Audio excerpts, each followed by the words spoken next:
तुम्ही पाहता विरोध वाढत चाललाय। संगीता वानखेडे नावाची एक स्त्री आहे, ती सुद्धा विरोध करते की पाटलांनी मला कधी विचारलं नाही, मला बरोबर शिव्या देण्यात आल्या होत्या, समाज त्रास देत होता, इतर समाज त्रास द्यायचे नाही। ते मला माहित नाही, त्यांना त्रास झाला असेल तर त्यांना त्रास देणारा हिशोब होईल ना।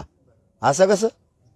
त्यांनाच नाही, मी मागच सांगितलेलं आहे, महाराज लोकांना सुद्धा त्रास दिलेला आहे मधल्या काळात, त्यांनी पाठबळ दिलं म्हणून। आता आम्ही आंदोलनात गुंतलेलो आहे सध्या, हे समजून घ्यायचं। महाराज मंडळीने घेतलं तसं मराठा समाजाने समजून घ्यायचं, तोवर त्रास सहन करायचा। मी करतोय, मला सुद्धा शिव्या दिल्या, तुम्हालाच नाही, तुम्ही काय नवसाचे नाही, एकटी मला सुद्धा दिल्यात घाण घाण। काल बी दिल्यात, मग का डोळे गेले का तुमचे? काल बी दिल्यात, मग सहन करायचं, अंमलबजावणी नुसतं। महाराज मंडळीला ज्यांनी त्रास दिला त्यांचा हिशोब क्लिअर होणार आहे 100%।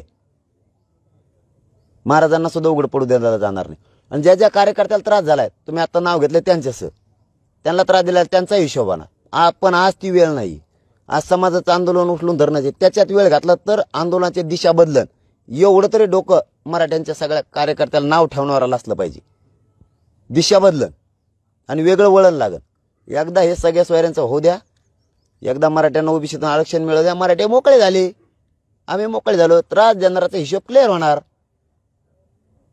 नुसतंच काहीतरी सोशल मीडिया हातात देऊन बराळायचं म्हणून बोलायचं, लय शहाणपणा असल्यासारखं भूमिका नाही निभवायची, लयच अतिशहाणे मला लय ज्ञानी नाही वागायचं। तुमच्या मग ह्या फटकळपणामुळेच तुम्हाला कुणीच जवळ करी नाही।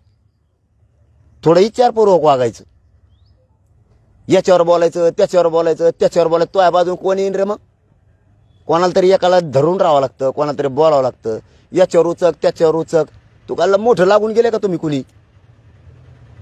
त्याने आकपाखड केले नसतं, ते समजून सांगायला लागतं, मला इथं त्रास झालाय, हे जाणून बुजून दिलाय।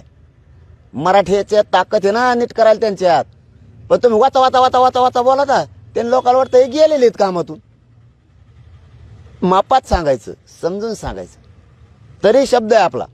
महाराष्ट्रातल्या ज्याला त्रास झालेला आहे आणि ज्याने दिला त्याचा हिशोब क्लिअर होणार आहे, पण ती आज वेळ नाही। आजचं आंदोलन हे समाजाच्या हितासाठीच चालावं, समाजाच्या हितासाठीच चालावं। आपल्या हितासाठी चाललं तर त्या आंदोलनाची दिशा बदलत असते। मला शा दिल्या तर मी जर मराठ्याला म्हणलो, मग त्याच्याकडे बघा रे, बदलली दिशा। दिशा बदलायची नसते स्वतःच्या स्वार्थासाठी। तसं तुम्हाला त्रास झाला असेल, सध्या नको, सध्या आरक्षण मिळू द्या, एकदा हिशोब होणार क्लिअर। ज्या मराठ्यांच्या कार्यकर्त्याला त्रास झालाय ना, त्यांचा सगळा हिशोब क्लिअर होणार। आणि महाराज मंडळीला एका शब्दात त्यावेळी सांगितलं 1.5 महिन्यापूर्वी, तुम्हाला त्रास झाला आम्हाला माहिती, पण आज जर आम्ही बोललो, दिशा बदल, त्रास सहन करा या जातीसाठी तुम्ही। त्यांनी मान्य केलं, करतो आम्ही त्रास सहन, पण त्यांना शब्द दिलेला, तुम्हाला ज्याने त्रास दिलाय फोन लावून, फेसबुक व्हॉट्सअपवर, त्याचा हिशोबच क्लिअर करणार आम्ही। तुमच्या बाजूनं महाराज मंडळीच्या बाजूनं ताकदीने आम्ही उभा राहणार। 1.5 महिन्यापूर्वी शब्द दिलेला आपण त्यांना।